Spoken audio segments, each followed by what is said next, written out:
SVN sir, നമസ്കാരം.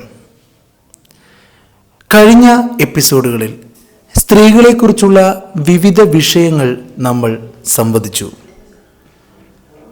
തൊട്ടു മുമ്പത്തെ എപ്പിസോഡിൽ എങ്ങനെ സ്ത്രീകൾക്ക് പുരുഷന്മാരിൽ നിന്നും പണമടിക്കാം എന്ന ടോപ്പിക്കാണ് സാർ ഞങ്ങൾക്ക് മുന്നിൽ അവതരിപ്പിച്ചത്. പക്ഷേ ഈ എപ്പിസോഡ് അതിൽ നിന്നും നേർ വിപരീതമാണ്. സാറിനി പറയാൻ ആഗ്രഹിക്കുന്നത് എങ്ങനെ പുരുഷന്മാർക്ക് സ്ത്രീകളിൽ നിന്ന് പണം അടിച്ചു മാറ്റാം അല്ലെങ്കിൽ പണമൂറ്റാം എന്നതിനെ കുറിച്ചാണ്. വളരെ ഇൻട്രസ്റ്റിംഗ് ആയ ഒരു ടോപ്പിക്കാണ്. കാരണം സാധാരണഗതിയിൽ സ്ത്രീകളാണ് പുരുഷന്മാരിൽ നിന്നും കൂടുതൽ ഡിപ്പെൻഡായി പണം നേടിയെടുക്കുന്നത്. ഇതിപ്പോൾ നേരെ തിരിച്ചിങ്ങനെ ചെയ്യാം എന്നത് വളരെ ക്യൂരിയസ് ആയി കാണുന്ന ആളുകളുണ്ടാവും. അപ്പോൾ അവർക്കൊക്കെ വേണ്ടി എന്താണ് സാർ ഈ വിഷയത്തിലൂടെ പറയാൻ ആഗ്രഹിക്കുന്നത്? എങ്ങനെയാണ് ഒരു സ്ത്രീയിൽ നിന്നും പുരുഷന് പണം ഊറ്റിയെടുക്കാൻ സാധിക്കുക?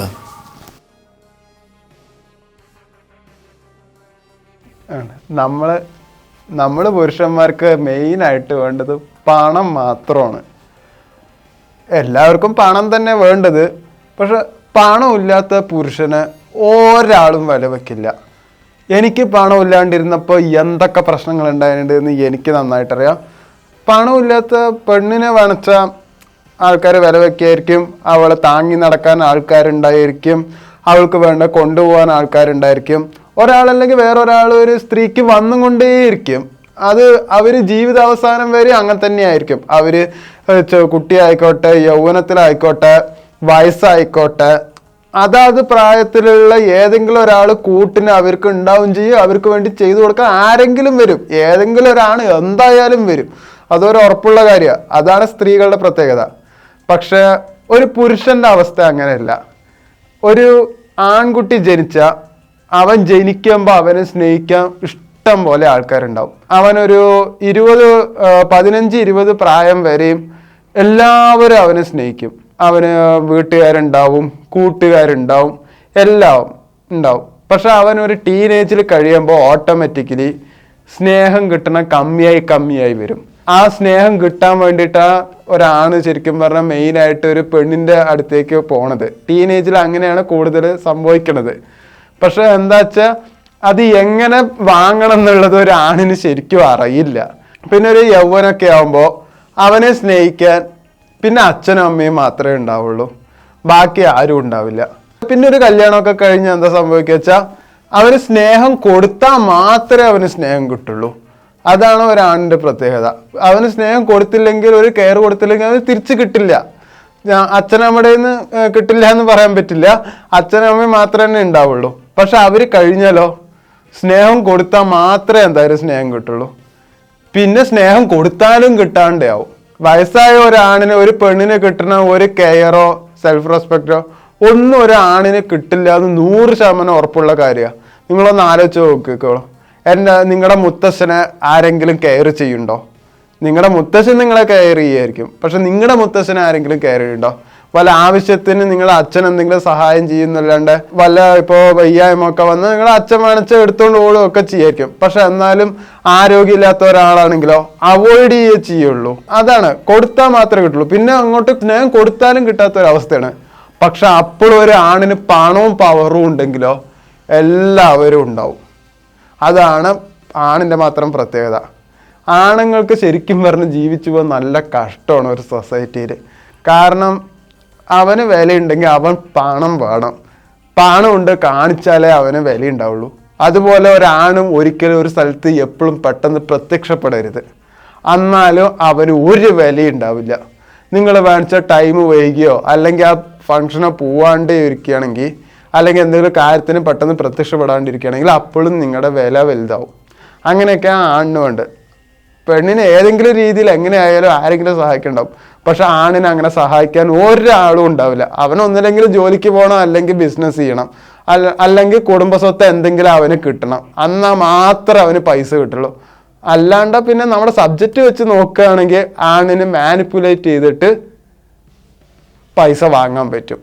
പണം ഇല്ലെങ്കിൽ അവന് നിലനിൽപ്പില്ല. ഒരാളും വില വെക്കില്ല. പണം ഉണ്ടെങ്കിലേ വില വെക്കുന്നില്ല. പണം കൊടുത്താൽ മാത്രമേ വില വെക്കുള്ളൂ. പിശുക്കൻ ആരെങ്കിലും വില വെക്കോ? ഇല്ല. അവൻ പണം ഉണ്ടെന്ന് കാണിച്ചിട്ടും കാര്യമില്ല. അവൻ പണം എറിയണം എല്ലാ കാര്യത്തിനും. എന്നാൽ മാത്രമേ ഒരു ടീനേജോ അല്ലെങ്കിൽ ഒരു 30 വയസ്സ് കഴിഞ്ഞ ഒരാണിനെ കൂട്ടുകാരും ആരായാലും കൂടെ ആളുണ്ടാവുള്ളൂ. പണം കൊടുക്കണം കൊണ്ടാണ് അവന് ഗ്രൂപ്പ് ഓഫ് പീപ്പിൾ ഉണ്ടാവണമെന്നുള്ളത് മനസ്സിലാക്കിയത്. പണം ഇല്ലാത്ത ഒരാണിന്റെ കൂടെയും വേറെ ഗ്രൂപ്പ് ഓഫ് പീപ്പിൾ ഉണ്ടാവില്ല. അവന് എന്ത് സഹായം ചെയ്താലും എന്ത് കാര്യത്തിന് ഓടി നടന്നാലും. അതാണ് പണത്തിന്റെ പവർ. അപ്പൊ ആണിന് പണം തന്നെ മുഖ്യം. പണം മാത്രമാണ് ആണിന്റെ പവർ. പണത്തെ മാത്രമേ ഒരാണ് സ്നേഹിക്കാൻ പാടുള്ളൂ. ഒരാണ് ഒരു പണത്തിന് വേണ്ടിയിട്ട് എന്തും ചെയ്യാം. അതൊരു കുറ്റമല്ല. ഇത് എന്റെ മാത്രം പക്ഷമാണ്. ഇതിന് എതിർപ്പ് പലർക്കും ഉണ്ടാവും. പക്ഷെ ഒന്നോർക്കണം, പണമില്ലാത്തവന് ഒരു വിലയില്ല. നിങ്ങൾക്ക് വിലയില്ലെങ്കിൽ നിങ്ങൾ ഓർത്തോ, നിങ്ങളുടെ കയ്യിൽ പണമില്ല. ഓക്കെ സാർ, പക്ഷെ സാറ് വിഷയത്തിൽ നിന്നും തെന്നി മാറുകയാണ്. നമ്മളുടെ വിഷയം എങ്ങനെ സ്ത്രീകളിൽ നിന്ന് പുരുഷന്മാർക്ക് പണം ഊറ്റിയെടുക്കാം എന്നുള്ളതാണല്ലോ. ഇതിനു മുമ്പ് നമ്മൾ എങ്ങനെ സ്ത്രീകൾക്ക് പുരുഷന്മാരിൽ നിന്ന് പണമടിക്കാം എന്നതിനെക്കുറിച്ച് ചർച്ച ചെയ്തിരുന്നു. ഇപ്പോൾ നേരെ വിപരീതമായി പുരുഷന്മാർക്ക് എങ്ങനെ സ്ത്രീകളിൽ നിന്നും പണം സമ്പാദിക്കാം എന്ന ടോപ്പിക്കാണ് സംസാരിക്കുന്നത്. ആ ടോപ്പിക്കിൽ സാറിന് എന്താണ് കൂടുതലായി പറയാനുള്ളത്? ഓക്കെ, നിങ്ങളൊരു പെണ്ണിനെ ഇഷ്ടപ്പെട്ടു വിചാരിച്ചോ. ആ പെണ്ണിനെ എന്തായാലും നിങ്ങൾ കെയർ ചെയ്യണം. എന്നാൽ മാത്രമേ ആ പെണ്ണ് തിരിച്ച് സ്നേഹിക്കുള്ളൂ. അത് ഇമോഷണലി ആയിക്കോട്ടെ, ലോജിക്കോടെ ആയിക്കോട്ടെ, എന്തോ ആയിക്കോട്ടെ. ആ കെയർ ചെയ്യണമെങ്കിൽ എന്ത് വേണം? പണം വേണം. പണം ഇല്ലെങ്കിൽ നിങ്ങൾക്ക് കെയർ കൊടുക്കാൻ പറ്റുമോ? കൊടുക്കാൻ പറ്റില്ല. അപ്പോൾ അവിടെ എന്താ? റൊമാൻസ് ഉണ്ടാവില്ല. അത് പൊളിഞ്ഞു പോവുകയുള്ളൂ. ഇഷ്ടപ്പെട്ടാലല്ലേ പൊളിയുള്ളൂ. പൊളിയൽ മാത്രമല്ല, ഇഷ്ടപ്പെടുക തന്നെ ഇല്ല. അതിനെന്ത് വേണം? പണം വേണം. ഇപ്പോൾ കുറച്ച് പണമൊക്കെ ഉണ്ടെങ്കിൽ ശരി, ആദ്യത്തെ ചെറിയ കെയറൊക്കെ കൊണ്ടുപോവാം. നിങ്ങളെ സബ്ജക്റ്റ് ചോദിച്ചെങ്ങനെയാ വെച്ചാൽ ഒരു പെണ്ണിൻ്റെ എങ്ങനെയാണ് പണം വാങ്ങുക എന്നുള്ളത് തന്നെയാണ്. അപ്പോൾ അതിലാദ്യം ബേസിക്കലി എന്തായാലും ഒരു ആണിന് കുറച്ച് പണം വേണം. അങ്ങനെ പണം ഇല്ലെങ്കിൽ എന്തായാലും നിങ്ങൾ ഒരു സീറോന്ന് എന്തായാലും ഈ ഞാൻ പറഞ്ഞു തരുന്ന കാര്യങ്ങൾ നിങ്ങൾക്ക് എന്തായാലും തുടങ്ങാൻ പറ്റില്ല. കാരണം ഒരു ബേസിക്കലി ഒരു ക്യാപിറ്റൽ എന്തായാലും നിങ്ങൾക്ക് വേണം. ഒരു ബിസിനസ്സായിട്ട് കണ്ടിട്ട് മാത്രം മുന്നോട്ട് പോവുകയാണെങ്കിൽ. എങ്ങനെ പണം വാങ്ങാന്നുള്ളതിന് പറയണതിന് മുമ്പ് ഞാൻ നേരത്തെ എപ്പിസോഡിൽ പറഞ്ഞ പോലെ ഒരു പെണ്ണ് ഒരു ആണിനെ സെലക്ട് ചെയ്യണ പോലെ ഒരാണും അതുപോലെ തന്നെ ഒരു പെണ്ണിനെ സെലക്ട് ചെയ്യുമ്പോൾ കുറച്ച് കാര്യങ്ങൾ നോക്കേണ്ടതുണ്ട്. അതുപോലെ പണമുള്ള ഒരു പെണ്ണിനെ നോക്കുമ്പോൾ നിങ്ങൾ വേണച്ച പണം ഉണ്ടാവില്ല, നിങ്ങൾ പിച്ചയായിരിക്കും. പക്ഷെ നിങ്ങളുടെ ഒരു എഡ്യൂക്കേഷൻ ക്വാളിഫിക്കേഷൻ, അതുപോലെ തന്നെ നിങ്ങളുടെ വീട്ടിൽ സാമ്പത്തികം, ഇതെല്ലാം അവളെക്കാട്ടിലും താഴ്ന്നതായിരിക്കാം. പക്ഷെ ഒരുപാട് താഴരുത്. അവളെക്കാട്ടിൽ മേലെ പോവുകയാണെങ്കിൽ എല്ലാ കാര്യവും സിമ്പിളാണ്. നിങ്ങൾക്ക് പണം ചോദിക്കേണ്ടി വരില്ല. താഴണവും കൊണ്ടാണല്ലോ നിങ്ങൾക്ക് പണം ചോദിക്കേണ്ടി വരില്ല. അപ്പോൾ എന്തായാലും സാമ്പത്തികമായിട്ട് സ്വാതന്ത്ര്യമുള്ള ഒരു സ്ത്രീയെ തന്നെ നിങ്ങൾ മെയിനായിട്ട് നോക്കണം. അതുപോലെ ബിസിനസ്സുകാരിയായിരിക്കാം, അല്ലെങ്കിൽ നല്ല ഹൈ പ്രൊഫഷനിൽ ഇരിക്കുന്ന ഒരു ലേഡി ആയിരിക്കാം. അതുപോലെ ഒരു ഇനീഷ്യൽ സ്റ്റാർട്ടപ്പിൽ തുടങ്ങിയ ഒരു ബിസിനസ്സുകാരിയെ നിങ്ങൾ സെലക്ട് ചെയ്യാൻ പാടില്ല. കാരണം അതിൻ്റെ സ്ട്രഗിളിലായിരിക്കാം. അതൊന്ന് നോക്കണം. അങ്ങനെ ഒരു ബിസിനസ്സുകാരിയെ നോക്കിക്കഴിഞ്ഞാൽ പിന്നെ അവരുടെ എന്താ ചോദിക്കേണ്ടത് വെച്ചാൽ ഈ ബിസിനസ്സുകാരുടെ ഭൗതികമായിട്ടുള്ള വല്ല വസ്തുക്കളും നിങ്ങൾ കൊടുക്കുമ്പോൾ അതിൽ അട്രാക്റ്റീവ് ആവാത്ത ഒരു സ്ത്രീയെ നിങ്ങൾ സെലക്ട് ചെയ്യണം മെയിനായിട്ട്.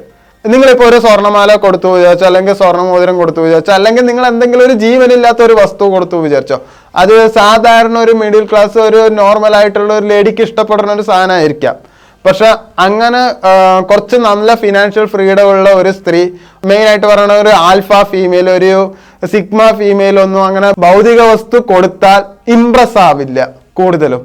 അവർക്ക് വേണമെച്ചാൽ ആ സമയത്ത് ഒരു എക്സൈറ്റ്മെന്റ് ഉണ്ടാവും സർപ്രൈസ് ആയിട്ട് കൊടുക്കുമ്പോൾ. പക്ഷെ അതിൽ വലിയ ഇംപ്രഷനും ഉണ്ടാവില്ല, അതിനൊരു ലൈഫ് ഉണ്ടാവില്ല. കുറച്ച് ഫിനാൻഷ്യൽ ഫ്രീഡം ഉള്ള ഒരു സ്ത്രീക്ക് എന്തായാലും അതിൽ ഇംപ്രസ് ചെയ്യാൻ എന്തായാലും പറ്റില്ല. അതുകൊണ്ട് അതിന് ഇഷ്ടപ്പെടാത്ത ഒരു സ്ത്രീയെ നിങ്ങൾ തിരഞ്ഞെടുക്കണം. ഈ ഭൗതിക വിഷയത്തെ ഇഷ്ടപ്പെടാത്തതിനൊപ്പം തന്നെ അവർ ബന്ധങ്ങളെ വിലമതിക്കുന്നുണ്ടാവും. കൂടുതലും റിച്ച് ആയിട്ടുള്ളവരും കുറച്ച് ഇൻഡിപെൻഡൻ്റ് ആയിട്ടുള്ള ഒരു ലേഡിയും അത്യാവശ്യം ബന്ധങ്ങളെ എന്തായാലും കൂടുതൽ വിലമതിക്കുന്നുണ്ടാവും. കാരണം അവർ നിങ്ങളെ എങ്ങാനും ഭാവിയിൽ ഇഷ്ടപ്പെടുകയാണെങ്കിൽ, ഇഷ്ടപ്പെട്ട് കഴിഞ്ഞാൽ നിങ്ങൾ എന്ത് കൊടുത്താലും എന്ത് ചെയ്തില്ലെങ്കിലും അവരുടെ മുന്നിൽ ലോയലായിരിക്കണം. അത് നിർബന്ധമായിട്ടുള്ള ഒരു കാര്യമാണ്. നിങ്ങൾക്ക് പണമാണ് ലക്ഷ്യമെങ്കിൽ, അല്ലെങ്കിൽ പ്രണയമാണ് ലക്ഷ്യമെങ്കിലും നിങ്ങൾ അവരുടെ അടുത്ത് ലോയലായിരിക്കണം. എല്ലാ പെണ്ണുങ്ങളുടെ അടുത്തും ലോയലായിരിക്കണം. പക്ഷേ ഇവരുടെ കയ്യിൽ കുറച്ച് എക്സ്ട്രാ ലോയാലിറ്റി നിങ്ങൾ വേണം. നിങ്ങൾ വേറൊരു ലേഡി ആയിട്ട് ഒരു എക്സ്ട്രാ മാരിറ്റൽ അഫെയറിന് പോവാനേ പാടില്ല. അത് ഏത് പെണ്ണുങ്ങളും സഹിക്കില്ല, ബാക്കി എന്തും സഹിക്കുകയായിരിക്കും പെണ്ണുങ്ങൾ, പക്ഷെ ഈ ഒരു കാര്യം ഒട്ടും സഹിക്കില്ല. പണക്കാരിയായ പെണ്ണുങ്ങളാണെങ്കിൽ ഒട്ടും സഹിക്കില്ല, അവർ അതിന് റിവഞ്ച് എടുത്തിരിക്കും. 100% ഉറപ്പുള്ള ഒരു കാര്യമാണ്. പണക്കാരായിട്ടുള്ള സ്ത്രീകൾ കൂടുതലായിട്ടുള്ള കൂട്ടുകെട്ടിന് അവർ പേഴ്സണലി നോട്ട് ചെയ്ത് വെക്കും, പക്ഷെ അത് പെട്ടെന്ന് തന്നെ അടുക്കില്ല. അതൊരു വൈകാരികമായിട്ടുള്ള ഒരു ബന്ധത്തിന് അവര് ഏതെങ്കിലും ഒരെണ്ണത്തിന് ചൂസ് ചെയ്യാൻ അവർ മൈൻഡ് വെക്കും. അവരുടെ മൈൻഡ് അങ്ങനെ ആയിരിക്കും. ബാക്കിയെല്ലാം ബിസിനസ് റിലേഷൻഷിപ്പിന് വേണ്ടിയിട്ട് ഒരു കോണ്ടാക്ട് വെക്കലും അല്ലാണ്ട് പേഴ്സണലിന് കോണ്ടാക്ട് വെക്കലും രണ്ടും അവർ മാറ്റി വെക്കും. അത്യാവശ്യം പണമുള്ള ഒരു സ്ത്രീകൾ, അതൊരു കോളേജ് പഠിക്കണമായിക്കോട്ടെ, സ്കൂളിൽ പഠിക്കണമായിക്കോട്ടെ, അത്യാവശ്യം ബിസിനസ്സുകാരി ആയിക്കോട്ടെ, ആരും ആയിക്കോട്ടെ, കോളേജ് പഠിക്കണം സ്കൂൾ പഠിക്കണതിലൊക്കെ ഒരു പെൺകുട്ടീൻ്റെ നിന്ന് പൈസ വാങ്ങണതിന് ഒരു ലിമിറ്റേഷൻസ് നന്നായിട്ടുണ്ടാവും. ഞാൻ ഈ പറയുന്ന കാര്യങ്ങളൊന്നും ഒരു പോക്കറ്റ് മണി കിട്ടാൻ വേണ്ടിയിട്ടുള്ള ഒരു കാര്യമല്ല പറയണത്. അത്യാവശ്യം ഒരു ലൈഫ് ടൈം സെറ്റിൽമെന്റിലേക്കുള്ള പോണ ടിപ്സുകളാണ് ഞാൻ പറയണത് മെയിനായിട്ട്. അതും കൊണ്ടാണ് ഇങ്ങനത്തെ സ്ത്രീകളെ നോക്കണം എന്ന് ഞാൻ പറയുന്നത്. സമ്പത്തുള്ള സ്ത്രീകളുടെ ഒപ്പം തന്നെ അവരുടെ കുടുംബത്തിലും സമ്പത്തുണ്ടോയെന്നും പ്രത്യേകം നോക്കണം. ഇപ്പൊ അവർക്ക് ബിസിനസ് പൊട്ടിയാലും എന്ത് പൊട്ടിയാലും അവർക്ക് ഒരു പ്രശ്നവുമില്ല, സുഖമായിട്ട് പോകാൻ പറ്റുന്ന രീതിയാണോ എന്നുള്ളത് നോക്കണം. ഇത്രയും പറയണത് നിങ്ങൾ എന്തായാലും അതും കൂടി നോക്കുമെന്ന് എനിക്കറിയാം, എന്നാലും ഇതും കൂടി നോക്കുന്നത് നന്നായിരിക്കും. കാരണം സ്വന്തം കാലിൽ മാത്രം വളർന്നു വന്ന ഇൻഡിപെൻഡന്റ് ആയ വുമൺ വല്ല ഡൗണും ആയാൽ അത് കുറച്ച് പ്രോബ്ലംസ് ഉണ്ടാക്കും. അപ്പോൾ അവിടെ എന്തായാലും നിങ്ങളുടെ കെയർ വേണം. പക്ഷെ അവരുടെ ഫാമിലി പരമായിട്ട് ഒരു സപ്പോർട്ട് കിട്ടുന്നുണ്ടെങ്കിൽ കുറച്ച് സ്മൂത്ത് ആയിട്ട് കാര്യങ്ങൾ പോകും. അതുകൊണ്ടാണ് ഫാമിലിയിലും ഉണ്ടോ എന്നുള്ളത് നോക്കണത് എത്രയോ നല്ലതായിരിക്കണം. അത് നിങ്ങളുടെ കുടുംബത്തെക്കാട്ടിലും എത്രയോ മുകളിലാണ് എന്നുള്ളത് പ്രത്യേകം നോക്കണം. ഇത് ഞാൻ പറഞ്ഞതല്ല, ചാണക്യൻ പറയണ. ചാണക്യൻ പറഞ്ഞിരിക്കണത് മെയിനായിട്ട് സാമ്പത്തികമായിട്ട് എന്നും ആണിനെക്കാട്ടിലും മുകളിൽ നിൽക്കണ പാരമ്പര്യമായിട്ടും പൈസപരമായിട്ടും ഒരു സ്ത്രീയെ മാത്രമേ ഒരാണ് നോക്കാൻ പാടുള്ളൂ. കാരണം നിങ്ങൾ മുങ്ങിയ കുഴിയിലായിരിക്കും, ആ സ്ത്രീ മുങ്ങിയ കുഴിയിലാണ്. പിന്നെ രണ്ടുപേരും കൂടി ഒരു തോണിയിൽ കയറിയിട്ട് അങ്ങനെ മുങ്ങിച്ചാകത്തേ ഉള്ളൂ. അതുകൊണ്ട് ആ ഒരു സ്ഥിതി നിങ്ങൾക്ക് വരാണ്ടിരിക്കട്ടെ. അതുകൊണ്ട് നിങ്ങൾ സാമ്പത്തികമായിട്ട് ഉയർന്ന ഒരു സ്ത്രീകളെ മാത്രമേ നോക്കാൻ പാടുള്ളൂ. സാമ്പത്തികം ഇല്ലെങ്കിലും അത്യാവശ്യം ജോലിയാണെങ്കിലും ഈ എല്ലാത്തിലും ഇൻവെസ്റ്റിംഗ് മൈൻഡുള്ള സ്ത്രീകൾ ഉണ്ടാവും. അത് റെയറാണ്. ഓരോരോ ബിസിനസ്സിനെ പറ്റിയിട്ട് ഷെയർ മാർക്കറ്റിനെ പറ്റിയിട്ട് സ്റ്റഡി ചെയ്തിട്ട് ഇൻവെസ്റ്റ് ചെയ്യുന്ന സ്ത്രീകളുണ്ടാവും. അതിപ്പോൾ കുറച്ച് കൂടുതലാണ്. എന്നാൽ കുറച്ചു കാലം മുമ്പ് അത് കമ്മിയായിരുന്നു. അങ്ങനെയുള്ള സ്ത്രീകളെ നോക്കിയിട്ട് പ്രണയിക്കണതും നന്നായിരിക്കും. അതുപോലെ സാമ്പത്തിക വിദഗ്ധത കുറെ പേർക്ക് ഉണ്ടാവും. അതായത് ബാങ്കിങ് പ്രൊഫഷണൽ, വെറും ബാങ്കിങ് പ്രൊഫഷണൽ അല്ല, മണി എങ്ങനെ അതിൽ മൾട്ടിപ്പിൾ ചെയ്യുന്ന ഒരു ഐഡിയ ഉള്ള സ്ത്രീകൾ ഇഷ്ടം പോലെ ഉണ്ടാവും. അവര് നിങ്ങൾ നോക്കി സെലക്ട് ചെയ്യുന്നത് നന്നായിരിക്കും. സെറ്റിൽമെന്റ് കിട്ടിയ, അതായത് ഹസ്ബൻഡിന്റെ പൈസ സെറ്റിൽമെന്റ് കിട്ടിയ ഡിവോഴ്സ്ഡ് ആയിട്ടുള്ള സ്ത്രീകളെ നിങ്ങൾക്ക് സെലക്ട് ചെയ്യാവുന്നതാണ്. ചില സ്ത്രീകൾ നിങ്ങൾ ശ്രദ്ധിച്ചിട്ടുണ്ടോന്ന് അറിയില്ല, ഈ NSS പരിപാടിക്ക് അതുപോലെ തന്നെ ചാരിറ്റി വർക്കിനൊക്കെ ഇറങ്ങുന്നത് നിങ്ങൾ കൂടുതൽ കണ്ടിട്ടുണ്ടാവും. അപ്പോൾ അങ്ങനെ ചാരിറ്റി വർക്കിന് അവർ ഇറങ്ങണമെങ്കിൽ അവരുടെ വീട്ടിൽ എന്തായാലും അത്യാവശ്യം ഉണ്ടാവും. ഈ കൂടുതൽ നേഴ്സുമാർക്കൊക്കെ ചാരിറ്റി വർക്ക് ചെയ്യാൻ നല്ല ഇൻട്രസ്റ്റ് ഉള്ള കൂട്ടത്തിലായിട്ട് ശ്രദ്ധയിൽ പെട്ടിട്ടുണ്ട്. അപ്പോൾ അങ്ങനെയുള്ള സ്ത്രീകളോ അല്ലെങ്കിൽ ചാരിറ്റി വർക്ക് മാത്രം അവർ സ്വയം ചെയ്യുന്നവരോ ഒക്കെ ആണെങ്കിൽ അവരുടെ വീട്ടിൽ നന്നായിട്ടുണ്ടെങ്കിൽ അവരെയും നിങ്ങൾക്ക് സെലക്ട് ചെയ്യാവുന്നതാണ്. ബിസിനസ് പരമായിട്ട് നോക്കുകയാണെങ്കിലും ഈ റിയൽ എസ്റ്റേറ്റിൽ ഒക്കെ നല്ല പ്രാവീണ്യമുള്ള സ്ത്രീകളുണ്ടാവും. ഇതൊക്കെ വളരെ റെയറായിട്ടുള്ള സ്ത്രീകളാണ് കേട്ടോ. റിയൽ എസ്റ്റേറ്റ് ചെയ്യുന്ന ഒരു സ്ത്രീകൾ നമ്മുടെ നാട്ടിൽ കേട്ടുകേൾവി പോലും ഉണ്ടാവില്ല. പക്ഷെ വേറെ പുറത്ത് അങ്ങനെയല്ല, അത് കുറച്ച് കൂടുതൽ തന്നെയാണ്. ഞാൻ ഇപ്പോൾ ആന്ധ്രയിലൊക്കെ റിയൽ എസ്റ്റേറ്റ് ബിസിനസ് ചെയ്യണ സ്ത്രീകളെ ഞാൻ ഒരു 3-4 പേരെ ഞാൻ പരിചയപ്പെട്ടു ഓട്ടോമാറ്റിക്കലി. അത് എനിക്ക് കുറച്ച് ക്യൂരിയസ് ആയിട്ട് തോന്നി. ആ 3-4 പേരെ പരിചയപ്പെട്ടപ്പോൾ അതിൽ ആദ്യത്തെ ആൾ പരിചയപ്പെട്ടപ്പോൾ എന്താ ചെയ്യുമ്പോൾ ഞാൻ റിയൽ എസ്റ്റേറ്റ് ബിസിനസ്സാണ് എന്ന് പറഞ്ഞപ്പോൾ എനിക്കത് കുറച്ച് സ്ട്രൈക്കായിട്ട് തോന്നി. കാരണം അങ്ങനെ നമ്മുടെ നാട്ടിൽ റിയൽ എസ്റ്റേറ്റ് ബിസിനസ് ചെയ്യണ ഒരു സ്ത്രീയെ ഞാൻ കേട്ടിട്ടില്ല, കണ്ടിട്ടുമില്ല. അങ്ങനെ ഒരാളെ ഞാൻ പരിചയപ്പെട്ടു, അത് ഈ ഇടയ്ക്കാണ് പരിചയപ്പെട്ടത്. അപ്പോൾ ഈ റിയൽ എസ്റ്റേറ്റ് പരിചയമുള്ള സ്ത്രീക്ക് എന്താ പ്രത്യേകത വെച്ചാൽ അവരുടെ ചിന്താഗതിയെ കുറച്ച് വൈഡായിരിക്കും. കാരണം അവർക്ക് ഫ്യൂച്ചറിൽ എന്ത് ചെയ്യണം, എങ്ങനെ പോകണം എന്നുള്ളത് നല്ല ഐഡിയാസ് ഉണ്ട്. കാരണം അവർ റിയൽ എസ്റ്റേറ്റിൻ്റെ വർക്ക് ആയതുകൊണ്ട് അതിൽ എന്തായാലും ലാഭം കുറച്ച് നല്ല ലോങ് ടേം അസറ്റാണല്ലോ റിയൽ എസ്റ്റേറ്റ്. പെട്ടെന്ന് എന്തായാലും റിയൽ എസ്റ്റേറ്റിൽ ഒരു ലാഭം കിട്ടില്ല അതിൻ്റെ ബിസിനസ് ചെയ്യുമ്പോൾ. അപ്പോൾ ആ ഒരു 10 വർഷത്തെ 15 വർഷത്തെ ഒരു പ്ലാനിങ് അവരുടെ മനസ്സിലുള്ളത് കൊണ്ട് അവരുടെ ലൈഫിൽ ഓട്ടോമാറ്റിക്കലി അങ്ങനത്തെ പ്ലാനിങ്ങും ഉണ്ട്. അതിനെപ്പറ്റി ലോജിക്കോടെ ചിന്തിച്ചിട്ട് അവർ കാര്യങ്ങൾ ചെയ്യണമുണ്ട്. അപ്പോൾ അവരായിട്ട് നല്ല കോണ്ടാക്ട് വയ്ക്കുക, അവർ ഇഷ്ടപ്പെടുക, അവർ ഭാര്യയാക്കുകയും ചെയ്താൽ അത്രയും നല്ലത്. പൊതുവെ സ്ത്രീകൾക്ക് പൊളിറ്റിക്സിനെ പറ്റി വലിയ അറിവുണ്ടാവില്ല. ഞാൻ കുറെ കണ്ടിട്ടുണ്ട്, ഭയങ്കര റയറായിരിക്കും. പൈസ ഇല്ലെങ്കിലും രാഷ്ട്രീയപരമായിട്ടും പൊളിറ്റിക്സ് പരമായിട്ടും അറിവുള്ള ഒരു സ്ത്രീയെ കല്യാണം കഴിക്കണം നന്നായിരിക്കും. നമ്മുടെ പണം മോട്ടീവെങ്കിലും ഇങ്ങനെ പൊളിറ്റിക്സ് അറിയണ ഒരു സ്ത്രീയെ നിങ്ങൾ കല്യാണം കഴിക്കുക തന്നെ വേണം, അല്ലെങ്കിൽ അവരെ ഇഷ്ടപ്പെടുകയാണ് ഏറ്റവും നല്ലത്. അതുപോലെ നിങ്ങൾക്ക് പൊളിറ്റിക്സ് അറിയാം. പൊതുവെ ആണുങ്ങൾക്ക് മിക്കവർക്കും ഒരു പൊളിറ്റിക്സ് അത്യാവശ്യം അറിയും. ഒരു സാധാരണ ഒരു മിഡിൽ ക്ലാസ് ഫാമിലിയിൽ ഒരു സ്ത്രീക്ക് TV സീരിയൽ പോലെയാണ് ആണുങ്ങൾക്ക് ന്യൂസ്. അതുകൊണ്ട് പൊളിറ്റിക്സ് മിക്കവർക്കും അറിയാം. അതുകൊണ്ട് പൊളിറ്റിക്സ് അധികാരമോഹമുള്ള ഒരു സ്ത്രീയെ നിങ്ങൾ കൂട്ടുപിടിക്കാൻ നന്നായിരിക്കും, അവരെ പ്രണയിക്കണം നന്നായിരിക്കും. കാരണം അവർ അധികാരത്തിന് വേണ്ടിയിട്ട് ആ സ്ത്രീ അവരുടെ മൈൻഡ് സ്വാഭാവികമായിട്ടും നന്നായിട്ട് പ്രവർത്തിക്കും. പവറിന് വേണ്ടിയിട്ട് അവർ എന്ത് ചെയ്യും, എങ്ങനെ നിൽക്കും എന്ന് പറയാം. അതുകൊണ്ട് അവർ നിങ്ങളെയും വാച്ച് ചെയ്യും നന്നായിട്ട്, ഇവൻ്റെ കൂടെ കൂടി എനിക്ക് പവർ കിട്ടുമെന്നുള്ളത്. അപ്പം നിങ്ങൾ രണ്ടുപേരും മ്യൂച്വൽ അണ്ടർസ്റ്റാൻഡിങ്ങിൽ പോവുകയാണെങ്കിൽ നിങ്ങൾക്ക് രണ്ടുപേർക്കും കൂടി പെട്ടെന്ന് നിങ്ങളുടെ കാര്യത്തിന് വേണ്ടി മാനിഫെസ്റ്റ് ചെയ്യാൻ പറ്റും. അതൊരു നല്ല കാര്യമാണ്. അതുകൊണ്ട് നിങ്ങൾ എന്തായാലും മെയിനായിട്ട് അങ്ങനെയുള്ള ഒരു സ്ത്രീയെ പിടിക്കണം നന്നായിരിക്കും. പൈസ ഉണ്ടെങ്കിലും അലസത കുറവുള്ള ഒരു സ്ത്രീയെ നിങ്ങൾ തിരഞ്ഞെടുക്കുന്നത് നന്നായിരിക്കും. കാരണം അലസത കൂടിയ ഒരു സ്ത്രീയെ നിങ്ങൾക്ക് അവരെ സംതൃപ്തിപ്പെടുത്താൻ വളരെ ബുദ്ധിമുട്ടായിരിക്കും. ഒരു ഡിസിപ്ലിൻ ഇല്ലാത്ത സ്ത്രീയെ. അതുകൊണ്ട് അവർക്ക് വേണ്ടി നിങ്ങൾ എന്ത് ചെയ്താലും അവർ ചിലപ്പോൾ സാറ്റിസ്ഫൈഡ് ആവില്ല. അങ്ങനെ ഒരു പ്രോബ്ലം ഡിസിപ്ലിൻ ഇല്ലാത്ത സ്ത്രീകൾക്ക് ഉണ്ട്. അത് എല്ലാവർക്കും ഉണ്ട് എന്നല്ല, കുറച്ച് പേർക്കൊക്കെ ഉണ്ട്. അതുകൊണ്ട് നിങ്ങൾ അങ്ങനത്തെ സ്ത്രീകളെ സെലക്ട് ചെയ്യരുത്. ഇൻഡിപെൻഡൻ്റ് ആയ ഒരു വുമൻ്റെ അടുത്ത്, അതുപോലെ ഇതുപോലെ പൈസയുള്ള സ്ത്രീകളുടെ അടുത്ത് നിങ്ങൾ ആക്ച്വലി നിങ്ങളുടെ ടാക്ടിക്സ് യൂസ് ചെയ്യുമ്പോൾ നന്നായിട്ട് തന്നെ ശ്രദ്ധിക്കണം. കാരണം അവിടെ ക്ഷമ വളരെ ആവശ്യമാണ്. ആണുങ്ങൾക്ക് ഒന്നില്ലാത്ത ഒരു സാധനമാണ് ക്ഷമ എന്നുള്ളത്. പെണ്ണുങ്ങൾക്കും അതുണ്ടാവില്ല. പക്ഷെ ആണുങ്ങളെക്കാട്ടിലും അവരുടെ ആവശ്യത്തിന് അവർ ക്ഷമിക്കാനും സഹിക്കാനും വളരെ ത്രാണിയുള്ള ഒരു ജീവിവർഗം തന്നെയാണ് സ്ത്രീകൾക്ക് അങ്ങനെ ക്ഷമയില്ലെങ്കിലും അവരത് പുറത്ത് കാണിക്കില്ല. ആണുങ്ങൾ പുറത്ത് കാണിക്കണം കൊണ്ട് അവർ പല സ്ഥലത്തും തോറ്റു പോകാറുണ്ട്. വൈകി വരുന്ന ചിന്താഗതി അത് ആണുങ്ങൾക്ക് വളരെ പ്രശ്നമുള്ളൊരു കാര്യമാണ്. അതുകൊണ്ട് ഇവിടെ നിങ്ങൾ എല്ലാ കാര്യത്തിനും സ്ലോ ബൈ സ്ലോ മാത്രമേ ചെയ്യാൻ പാടുള്ളൂ. ഒരുപാട് താഴ്ത്തി ഇടണം എന്നല്ല ഞാൻ ഉദ്ദേശിച്ചത്. ഒരുപാട് താഴ്ത്തി ഇടുമ്പോഴും നിങ്ങൾ ക്ഷമയോടെ കാര്യങ്ങൾ മുന്നോട്ട് പോകണം. മെയിനായിട്ട് ഒരു ഇമോഷണൽ ബോണ്ടിങ് ആണ് അവിടെ ഉണ്ടാക്കേണ്ടത്.